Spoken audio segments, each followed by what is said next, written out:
Everybody, please welcome the youngest Knoxville Nationals champion.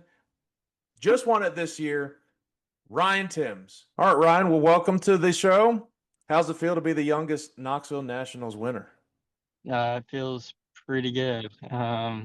Definitely a big accomplishment and not something I thought that was gonna happen so soon, but it's pretty surreal. Well, we watched it. It was awesome to see. First of all, it was just cool to see just somebody different that's not a full-time outlaw. It's not Kyle Larson winning. It's just a local team. I would assume a small team if I'm not mistaken, and a young kid getting it done. That was really cool. Yeah, it was really neat. Shane, my car owner, he's been going after that race for quite a long time, so to get that for him was pretty special. And you're just like, oh, no big deal. I'm 19. I'll just knock it out right for you.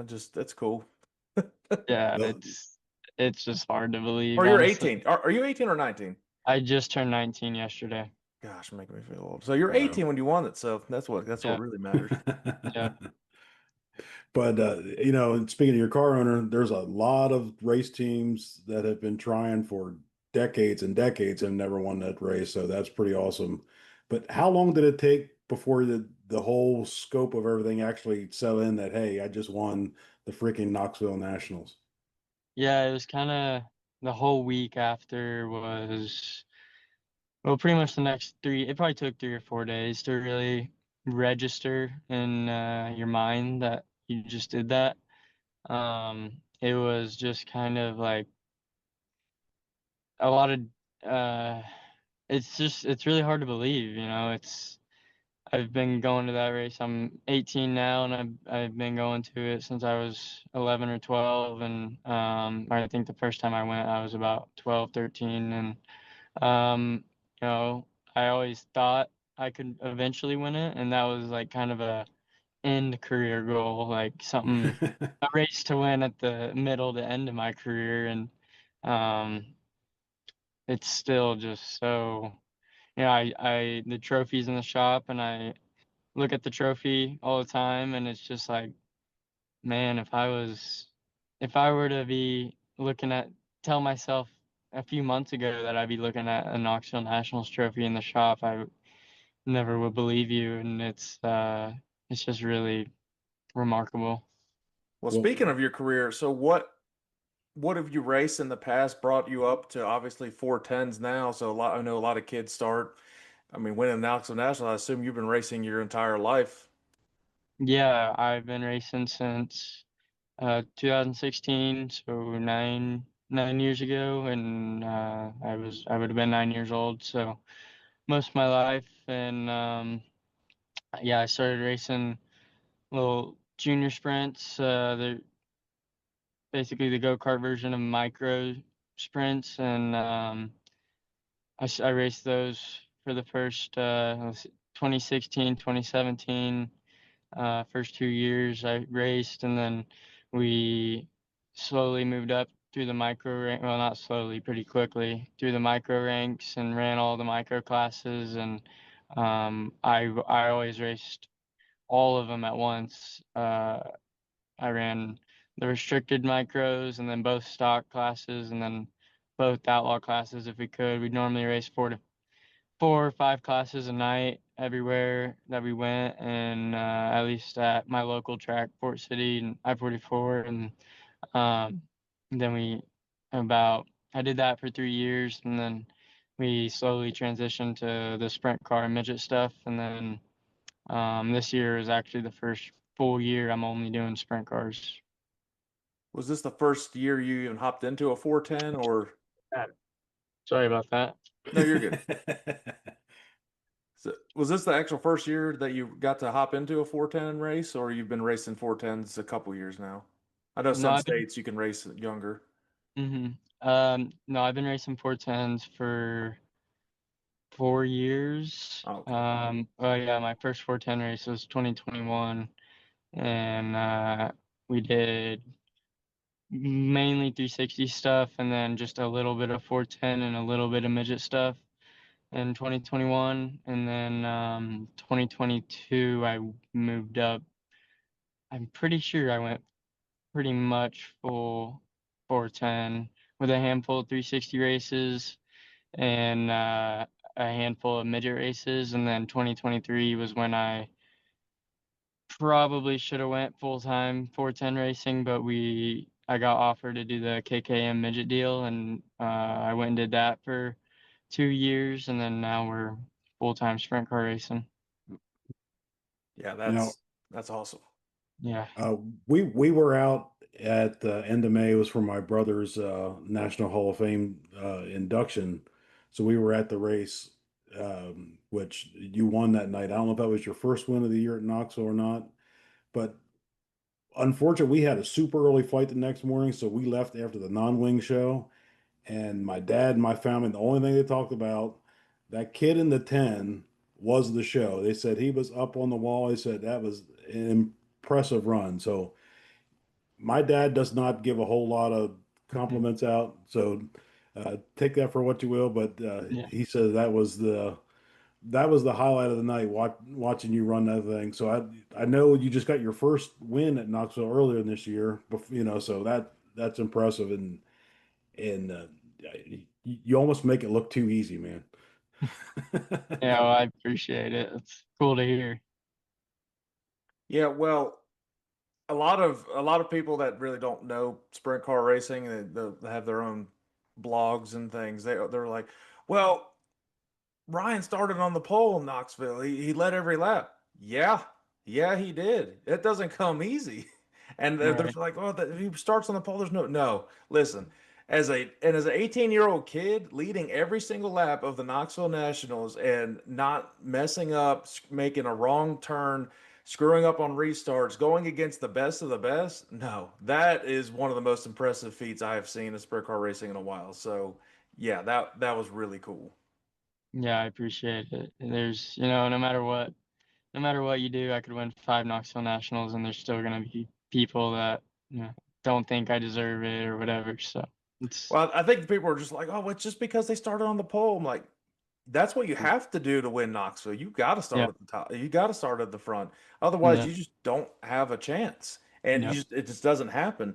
Hmm. And so, did you get a little starstruck seeing some of those big names come there for the Nationals? I mean, there was almost what 100 cars there, over 100 cars. I wouldn't say starstruck. I mean, I knew what to expect.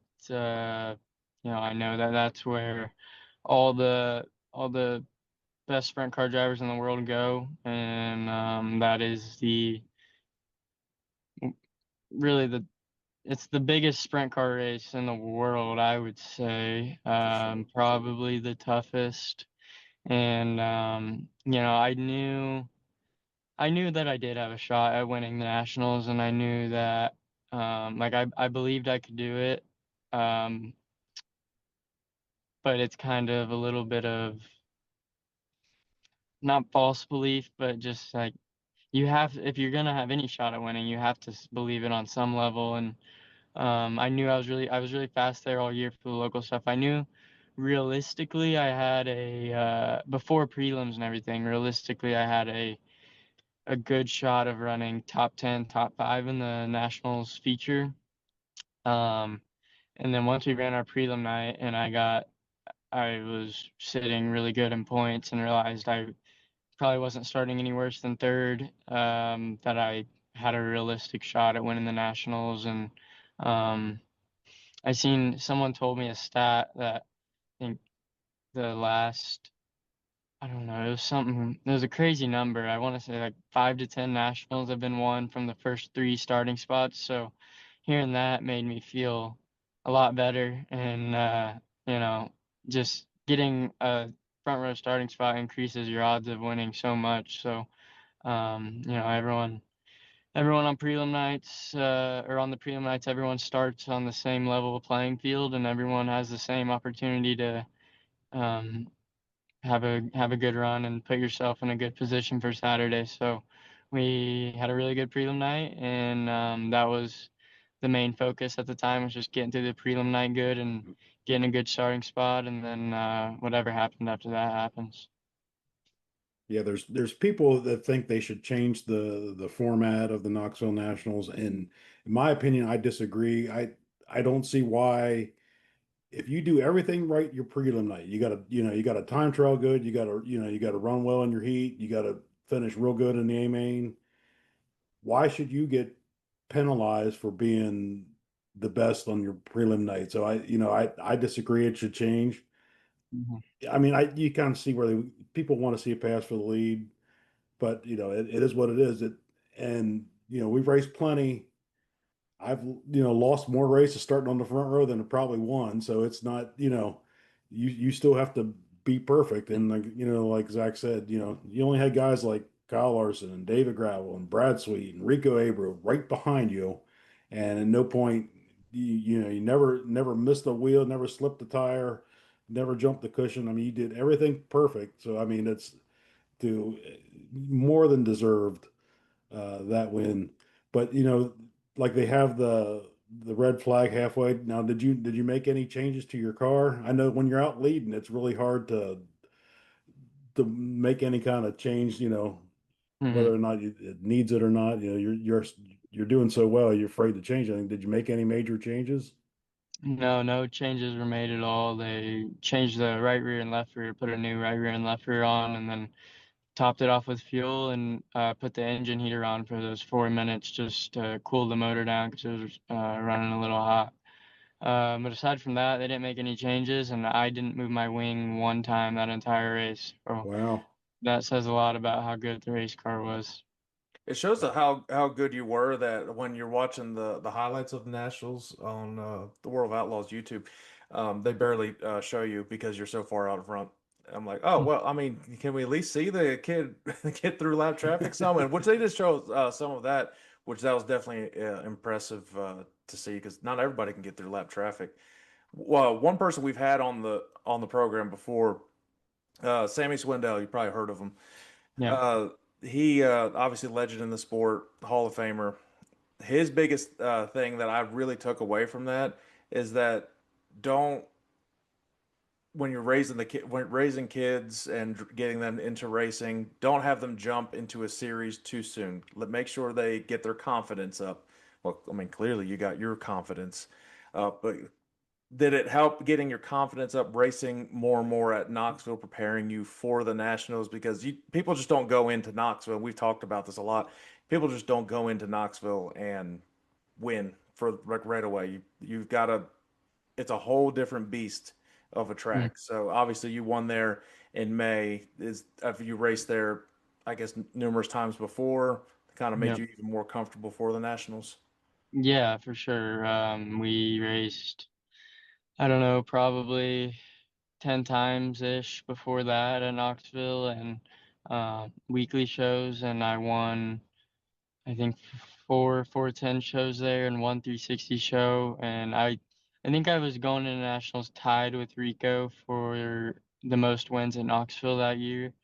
And so I knew that I had a really fast race car, obviously, and I knew, like, we just raced there so many times and we tested there a bunch. And I made so many laps there this year before the nationals that I knew coming off I knew going into the corner or coming out of a certain corner, like what the cushion gets like, how it kind of goes up or down, or like where the wall comes out, just or even on the bottom, like how the berm is, and each corner, because each corner is a little bit different. And um, I think I was just really confident in my knowledge of the racetrack and my racecraft around there, like knowing what to do, when to run the bottom, when to go to the top, whatever the case is. And um, we just spent so much time preparing there at Knoxville for the Nationals that it was really easy to be confident going into it. And you know, no one no one thought I could do it. So that really takes a lot of the pressure off.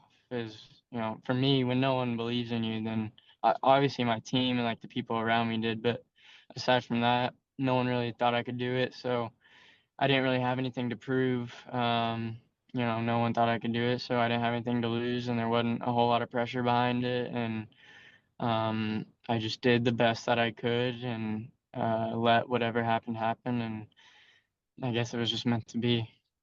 That's a great attitude to have. Now, I don't know about your mechanics might have been kind of getting sick to the stomach, starting on the front row, then all of a sudden leading all those races. I remember getting down towards the end, you get, 10, 5 laps to go, stomach starts getting tight and everything else. So it's exciting. But to change gears a little bit, so rumor has it on Facebook that you may be coming into Pennsylvania, going to run Port Royal this year. Yep, I'll be running the Tusky. Have you been into Pennsylvania and run those tracks before?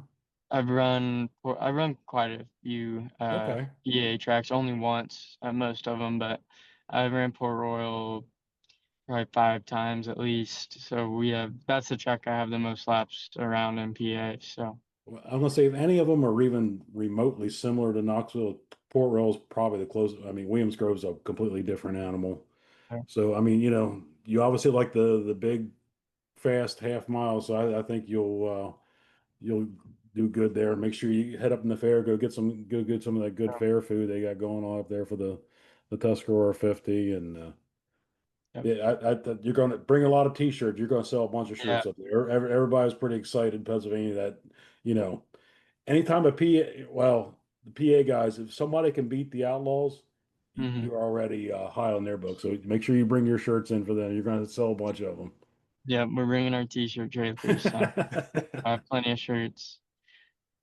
But yeah, Uh, I'm excited for Port Royal. I think it's kind of it's a little bit like Knoxville, how Port Royal is not a place you just roll into and are fast. So we'll just do the best we can, and whatever happens, happens. Yeah, he's and gonna go in it's and just like freaking everything win. else. You got to get a good starts with a good draw for your time trial thing, and just you get a bad draw and you go out when the track's bad, you're already behind the 8 ball. So you get that, and one thing at a time. Get a good time trial. I'm not even sure the format for the Tuscarora 50 anymore. They changed it, so just plug them one event at a time, plug away, and I think you're going to do well. Unfortunately, now you're not flying under the radar, so everybody's going to be like, "Oh, we got to watch the 10 car." Yeah, right. That's all right. I guess Yeah, that kind of comes with winning the nationals. that's right. Well, you get the opportunity to talk to some of those drivers up at PA, all timers at Port Royal specifically. You got Lance DeWeese, the entire 69K team. I mean, Donnie uh, definitely knows how to get around there with his drivers. Ryan Smith will be racing the Tuscarora, and a bunch of other big names will come up there. Probably Larson will be up there. He usually races the Tuscarora if it fits in the NASCAR schedule. Um, no, But that's cool. yeah, it's a Listen, we high don't we limit, don't so all pull for those a lot guys will of be like in. non-PA people when at Tuscarora. Probably going to be a little biased now to pull for you. So hopefully you can do well, like Dad said, and I think you will. Um, it's not quite as big as Knoxville. So you win if you win Tusky, you're like, eh, this is cool. But no, it's a really cool race, and the facility's fantastic. No, that'll be definitely awesome to see you up there. Are you going to race at the National Open at Williams Grove? No, I will not be. Okay, that's Uh, another big one. Yeah. You can go into Williams Grove, very unique track, historical track, and my now shifting a little bit. What are your plans moving forward for your career? Obviously, you're probably going to get a bunch of phone calls now that you're a Knoxville National Champion. Are you planning on going full time in a national touring series like the World of Outlaws, the High Limit Series, going into maybe asphalt, like kind of how Corey Day went into his career? What are you looking at in the future? Yeah. Well, I'm planning on staying in dirt sprint car racing. Um, I really haven't had any opportunities come up, but even if I did, it would be really tough to leave the team I just won the nationals with. So I'm planning on staying with them, and he's Shane, the owner. He's not like real.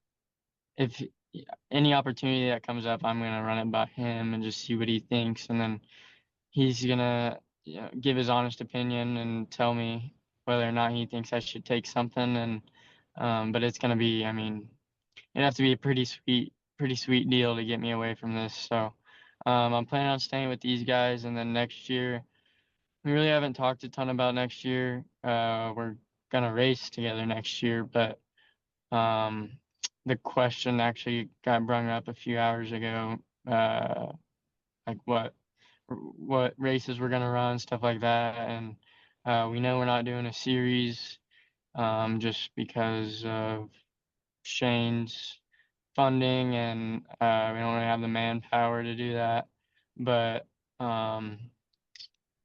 in the future, for sure, I want to do Outlaws or some national touring series, and be a national touring series champion. Um, but my guess would be we'll do Knoxville again next year, full time. We didn't do the points this year, but I'm hoping that maybe we do the points next year, and maybe another Huset's point steal, and then aside from that, we just do hit and miss high limit and outlaw shows. No, I mean that's awesome too. And we come from teams that we were never on the national touring series, always went for track championships and then would hit a couple of the big races. And well, you do a lot more traveling than we ever did. We never really went anywhere. And I mean, I think you got a good shot to win a Knoxville a Raceway championship. Yeah, I mean, you kind of get around there pretty well. And I haven't seen the standings. What are your where are you at in the standings at Huset's? I'm second in the standings right now. This Okay, he's past pretty good. past weekend I was 20 something points behind, and then behind Caleb Johnson, and then Caleb had a rough night, and now we're 10 or 12 points behind. So, and we got one more night left. So, Oh, nice. yeah, Now, where's your race team? Where's your home base out of? Rapid City, South Dakota. Oh, okay. So yeah, Yeah. you don't. I was thinking you were farther down, like in Oklahoma or something like that. So you don't have too bad of a toe to go between Huset's and Knoxville and all that stuff. Right. No, it's 10 hours to Knoxville, and Oh, is it then that far? That's yeah, still oh, still 5 hours away from Houston. So okay. it's not a short drive anywhere. You get spoiled in Pennsylvania where we have four tracks within 2 hours of each other. Yeah, right. Yeah, a lot of these good racers come and cut up from the Midwest, the North Midwest too. Donnie Shots from there. Yeah. Um, is there anybody that you've talked to in the garage recently, giving you some good pointers at well, just really anything for just racing, career wise? I mean, obviously said Donnie Shots, but you mean you've been exposed to so many of these guys now with all these big races that you've done. Anybody that you've really kind of had a good chance to talk to and kind of get some good pointers from them? No, there's been a bunch of guys that, tell me congrats and seemed happy for me, but aside from that, no, no pointers or advice or anything like that. But I just stick to my little circle and try to get better and win races. Ain't nothing wrong with that. People are going to be coming up for you for advice now how to win the nationals. So that's going to be the big thing. Have you raced at Eldora? Plans to race at Eldora next year at the Kings? Yeah, we raced there this year, so I assume we probably will run it again. The only issue is it's against a Knoxville local show. So Oh, if we were to do points Knoxville, maybe not. But I think they have a rule where you get to burn one race. So we'll just see. you I might haven't have really enough of a looked. points lead. You might be fine. Yeah, right. That'd be ideal. Dad, what you got? No, that's actually about it. I know you got some major racing coming up this weekend. Tight point battle. That's I didn't realize it was that close. That's definitely something we're going to have to monitor and see how you do. When's the last point race? Is that Friday night at Huset's or is that Yeah, Saturday? this Friday night. Okay, awesome. Yep. Definitely gonna have to. Now I don't. Do they have that on Dirt Vision or Flow? Do you Dirt know? Vision. Okay. Yep. Might have to tune that one in Friday night. That sounds like a good race to watch, drink a few beers, and Yeah. we're definitely going to be rooting for Well, you. I'm in Yeah. Florida, so we're definitely going to be rooting for you down here in Florida. I appreciate it. well, the one thing I just want to end on this, and I thought it was funny that I saw, obviously the Knoxville national champion traditionally gets to pop the champagne and drink that, and they cracked off some NOS energy drinks for you. I thought that was pretty. I was like, yeah, he can't have champagne. I mean, on camera. Right. Yeah. So, Ryan, listen, I appreciate you taking the time out of your day. I know you're getting prepared to race this weekend. Awesome. Congratulations already on all of your success. I love seeing a local, like a small town local driver have success like that, the way you are. And I love everything about that. You're not even in a major touring series. I love small teams that take advantage and win and beat those guys because it shows that anybody can do it. That's awesome to Yeah. see. Keep doing your thing.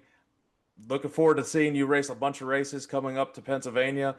Might definitely have to tune into that. Schedule's not working out where I can make it to Tusky. Kind of regret that this year, but yeah, definitely looking forward to see what you can do in the future, and hopefully you can go back to back next year at Knoxville, and hopefully get that track championship too. Yeah. Yeah, that'd be pretty awesome. Well, thank you for having me on here. I appreciate it. It was a good time talking with you guys. All right, Ryan, you take it Awesome. easy. Yep, you guys Yeah. too. All right, Have a good night. bye. Yep, you too.